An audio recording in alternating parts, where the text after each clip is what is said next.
बाबा जी और हुजूर जी की प्यारी साध संगत जी को प्यार भरी राधा स्वामी जी, आप सभी संगत से विनती है कि साखी को अंत तक जरूर सुने और कमेंट बॉक्स में राधा स्वामी जी लिखें। संगत जी, इस संसार के भीड़ भरे रास्तों में जब मनुष्य अपने ही अहंकार के बोझ तले दबता जाता है, तब उसे कभी कभी लगता है कि ये सब कुछ जो उसके साथ हो रहा है, ये तो उसकी किस्मत का लिखा है, जो बदलना अब किसी के बस में नहीं। पर क्या सच में किस्मत वह पत्थर की लकीर है जिसे कोई नहीं मिटा सकता?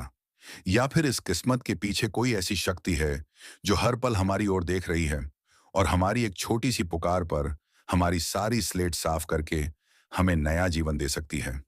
यही वो प्रश्न है जिसने सदियों से हर सोचने वाले मन को छेड़ा है। पर आज मैं तुम्हें एक ऐसी सच्ची साखी सुनाने जा रहा हूं जो उसी रहस्य को खोलती है, जो दिखाती है कि कैसे एक निराश प्राणी की किस्मत सिर्फ एक दृष्टि से, सिर्फ एक मीठे शब्द से, सिर्फ एक गहरी याद से पूरी तरह बदल जाती है। और ये सब बिना किसी बाहरी आडंबर के, बिना किसी दिखावे के, बस सिर्फ मन ही मन में बैठे उस सच्चे सद्गुरु के प्रति प्रेम के ज्वार से संभव होता है, जिसे देखने के लिए न किसी मंदिर की जरूरत है, न किसी मूर्ति की, बल्कि जरूरत है तो बस अपनी सांसों में उनकी याद को उतारने की, अपने हर दुख में उनका नाम जपने की, और हर सुबह अपने हृदय के किसी कोने में बैठकर सिर्फ उसी के सिमरन में लीन होने की। बात उन दिनों की है जब मैं स्वयं बड़ी भयंकर उलझन में था।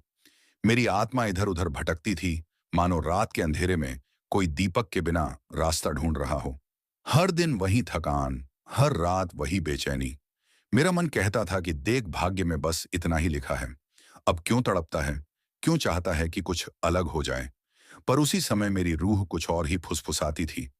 वो कहती थी कि यह सब बाहरी जीवन तो बस एक परछाई मात्र है, असली तो वो है जो तुम बन सकते हो अगर कोई हाथ पकड़ ले। और तभी मेरा मिलान हुआ एक ऐसे महापुरुष से जिन्हें लोग सद्गुरु कहते थे। पर मैंने उन्हें उस दिन न तो कोई चमत्कार करते देखा, न कोई ऊंचे आसन पर बैठे, बल्कि वो तो बस चुपचाप एक छोटे से कमरे में आंखें बंद किए बैठे थे। और उनके मुख पर ऐसी मीठी शांति थी, मानो पूरा ब्रह्मांड उस एक मुस्कान में समाया हो। मैंने उन्हें प्रणाम किया और पूछा कि हे स्वामी, मेरी किस्मत इतनी बुरी क्यों है? मैं हर दिन कोशिश करता हूं पर हर बार असफल हो जाता हूं। क्या इस किस्मत को कोई बदल सकता है, या फिर मैं इसी तरह कुचला जाऊंगा? तब उन्होंने अपनी आंखें धीरे से खोलीं और मुझे देखा। वो दृष्टि कोई साधारण नहीं थी, वो उतनी ही गहरी थी जितनी गहरा ये सागर है। उन्होंने कहा, रे बच्चे, किस्मत वो नहीं है जो तू सोचता है। किस्मत तो तेरे मन के हर विचार का, तेरे हर कर्म का, तेरी हर सांस का लेखा जोखा है। पर इस लेखे को पलट सकती है सिर्फ एक चीज, और वो है कृपा। कृपा उस सद्गुरु की जो तेरे दरवाजे पर खड़ा है, पर तूने उसे अब तक पहचाना ही नहीं। तूने उसे नहीं पुकारा, तूने उससे कुछ मांगा ही नहीं। कैसे बदलेगी तेरी किस्मत अगर तू उसका सिमरन ही ना करे, उसका भजन ही ना करे? और मैं उन शब्दों को सुनकर स्तब्ध रह गया, क्योंकि मैं तो हमेशा समझता था कि सद्गुरु से मिलने का मतलब होता है कोई मंत्र मिलेगा या कोई रस्म अदा करनी होगी। पर यहां तो बात सिर्फ मन की, सिर्फ चित्त की, सिर्फ उस एक शब्द से जुड़ने की हो रही थी। और उसी दिन मैंने अपने अंदर एक नई सुबह देखी। उसी दिन मैंने अपनी किस्मत की पुरानी पोथी जलती हुई महसूस की, और उस सद्गुरु की कृपा के अक्षर उस पर लिखते हुए। अब बात आगे बढ़ाता हूं उसी साखी को, क्योंकि सद्गुरु के वो शब्द मेरे मन में ऐसे गड़ गए जैसे सूखी धरती में बीज बो दिया गया हो। मैं उसी दिन से उलझा रहने लगा कि आखिर यह सिमरन कैसे किया जाता है। क्या बस नाम लेना ही काफी है? क्या बिना किसी बाहरी सहारे के बस मैं अपने मन को रोक सकता हूं?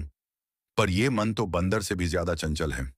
ये तो हर पल नई बातों में, नए विचारों में, नई इच्छाओं में भागता रहता है। मैं घंटों कोशिश करता कि सद्गुरु के चरणों में अपनी सूरत लगाऊं, पर हर बार कोई ना कोई विचार बीच में आकर मेरा ध्यान भंग कर देता। तब मुझे अपनी ही निर्बलता पर बहुत रोना आता। मैं अपने आप से कहता कि देख, तेरे जैसा कमजोर प्राणी इस योग्य ही नहीं कि उस कृपा को आत्मसात कर सके। तेरी किस्मत में लिखा है भटकना, लिखा है दुखी होना, लिखा है अकेले ही चीखना। पर उसी समय मेरे मन में सद्गुरु का वो मुखड़ा तैरने लगता, वो मुस्कान, वो आंखें, वो मीठी वाणी जो कहती थी कि रे बच्चे, हार न मान, बस एक बार अपने मन की बात मुझसे कह के देख, बस एक बार पूरे मन से मेरा सिमरन करके देख, और मैं फिर से कोशिश करता। कभी सुबह सुबह जब अभी संसार नींद में होता, कभी रात में जब सब सो जाते और सन्नाटा हो जाता, मैं आंखें बंद करके बैठ जाता और अपने दिल की हर धड़कन में उसी सद्गुरु के नाम को बसा देता। धीरे धीरे वो नाम मेरे खून में उतरने लगा। वो नाम मेरी सांसों में घुलने लगा। मैं चलते फिरते, खाते पीते, सोते जागते बस उसी का जाप करने लगा। और यहां मैं तुम्हें सच बताता हूं, ये कोई बाहरी यंत्र नहीं था। न जपमाला थी, न कोई माला फेरने की रस्म थी। बस मेरी सूरत थी और वो शब्द था जो मेरे सद्गुरु ने मुझे दिया था। और फिर एक दिन वो हुआ जो मैंने कभी सोचा भी नहीं था। उस दिन मैं अपने अंदर इतनी गहराई में उतरा कि मुझे अपने शरीर का भी होश नहीं रहा। मेरी सूरत इस कदर उस शब्द में समा गई कि मैंने महसूस किया मानो कोई प्रकाश की लहर मेरे भीतर से उठी हो। वो प्रकाश कोई बाहरी दिया नहीं था, बल्कि वो मेरे अपने अस्तित्व का ही एक कोना था जो अब तक अंधेरे में पड़ा था। उस दिन सद्गुरु की कृपा की बारिश ऐसी हुई कि मेरी सारी थकान, सारा दुख, सारा अकेलापन एक पल में धुल गया। उस दिन मैंने समझा कि किस्मत और कृपा में क्या रिश्ता है। किस्मत तो मन का बनाया एक खेल है। मन डरता है, मन चिंता करता है, मन कहता है कि तू कुछ नहीं कर सकता।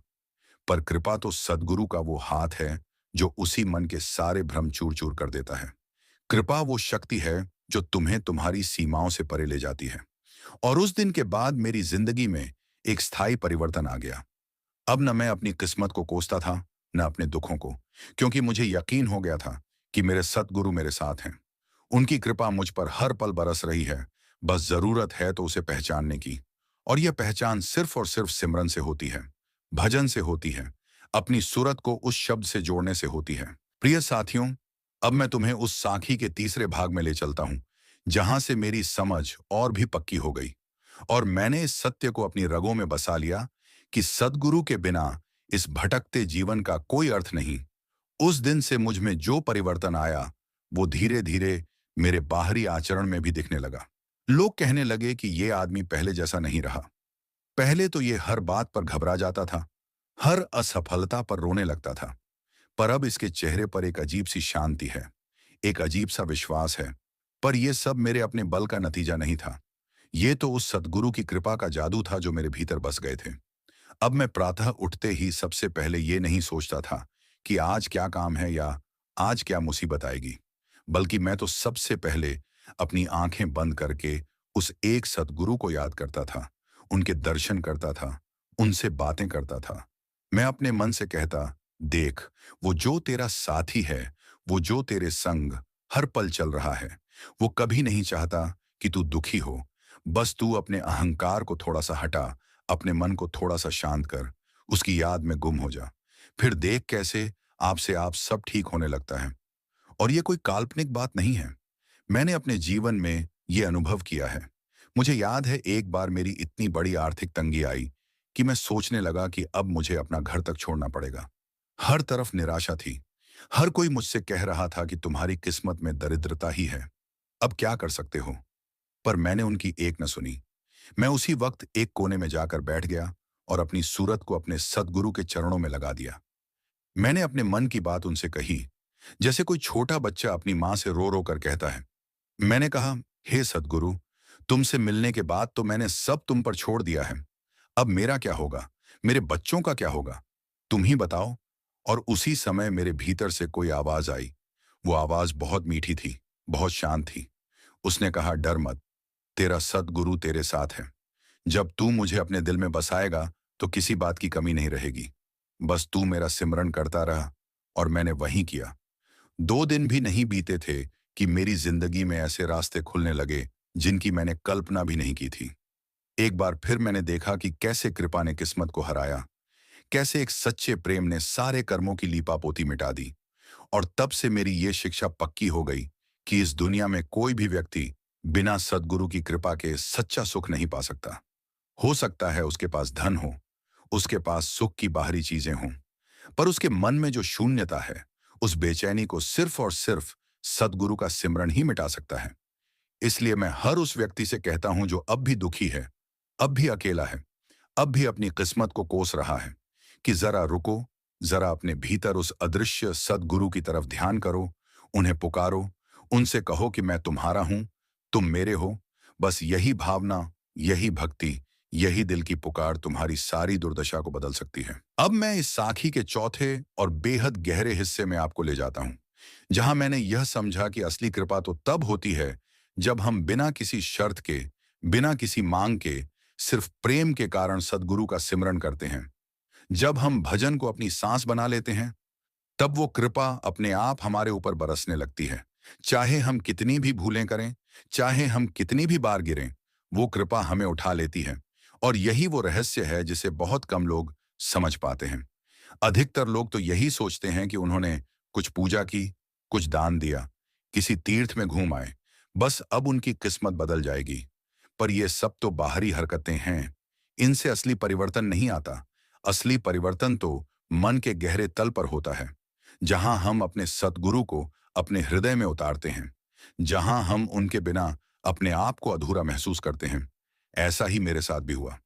एक समय ऐसा आया जब मैंने महसूस किया कि मेरा सद्गुरु मुझसे बहुत प्रसन्न है, और उस प्रसन्नता का कोई बाहरी कारण नहीं था। मैंने न कोई विशेष कठिन तप किया था, न कोई बड़ा त्याग किया था। बस मैंने उन्हें याद किया था, हर पल, हर सांस, हर धड़कन के साथ। और उस दिन मुझे उनके दर्शन हुए। पर ध्यान रखो, ये दर्शन किसी मूर्ति के नहीं थे, बल्कि वो दर्शन थे मेरे भीतर के प्रकाश के। वो दर्शन थे उस अनाहत नाद के, जो बिना किसी बाहरी साधन के मेरे अंदर बज रहा था। उस दिन मैं सचमुच धन्य हो गया, क्योंकि सद्गुरु की कृपा ने मुझे बता दिया कि अब तुम वो नहीं रहे जो पहले थे। अब तुम मेरे हो गए हो, और तुम्हारी किस्मत अब मेरे हाथ में है। और उसके बाद मैंने अपने जीवन का हर क्षण उसी समर्पण में बिताया। मैंने देखा कि कैसे मेरे अंदर की घृणा घुल गई, कैसे मेरा क्रोध शांत हो गया, कैसे मेरी चिंताएं विलीन हो गईं, और जो बचा वो था सिर्फ एक शांत, प्रेममयी चेतना। और इस चेतना ने मुझे सिखाया कि हम सब एक ही सत्य की ओर बढ़ रहे हैं। हम सब उसी एक अदृश्य सत्ता के बच्चे हैं, जिसे हम सद्गुरु कहते हैं। पर कृपा तभी होती है जब हम अपनी सूरत को उस सच्चे शब्द से जोड़ते हैं। और यह जोड़ने की क्रिया कोई बाहरी विधि नहीं है। यह तो मन की गहरी प्यास है। यह तो आत्मा की पुकार है कि मैं उससे मिलना चाहता हूं, जो मेरा अपना सबसे अपना है। और जब यह पुकार सच्ची होती है, तब सद्गुरु अपनी कृपा की बारिश ऐसा करते हैं कि हर सूखी जड़ हरी हो जाती है, हर मुरझाया फूल खिल जाता है। और वही असली किस्मत बनती है, जो बिना किसी शर्त के, बिना किसी लाख लपेट के, सिर्फ प्रेम से संभव होती है। इसलिए मैं तुमसे कहता हूं कि अपने जीवन में एक बार तो बिना मांगे सिर्फ सद्गुरु को याद करो। अपने मन के कमरे में उनके लिए एक छोटी सी जगह बनाओ। रोज उस जगह पर बैठो, उनसे बातें करो, उनके बारे में गुनगुनाओ। और फिर तुम खुद देखोगे कि कैसे एक दिन वो जगह एक मंदिर बन जाएगी। और वो मंदिर तुम्हें ले जाएगा उस असीम शांति में, जहां कोई दुख नहीं, कोई बेचैनी नहीं, कोई डर नहीं। और अब मैं इस साखी के अंतिम भाग में तुम्हें वह सब बताऊंगा जो मैंने अपने पूरे जीवन में संजो कर रखा है। वह जो असली सत्य है, वह जो किसी पुस्तक में नहीं लिखा, न किसी पंडित ने बताया, बल्कि वह जो मैंने अपने अनुभव की गहरी तपिश में जाना। और वह यह है कि जब तुम सच्चे मन से सद्गुरु का सिमरन करते हो, तो तुम्हारा अतीत जल जाता है, तुम्हारे कर्म सिर्फ धूल के कण बन जाते हैं, और तुम्हारी किस्मत पूरी तरह नए सिरे से लिखी जाती है। लोग पूछते हैं कि क्या सच में किस्मत बदलती है?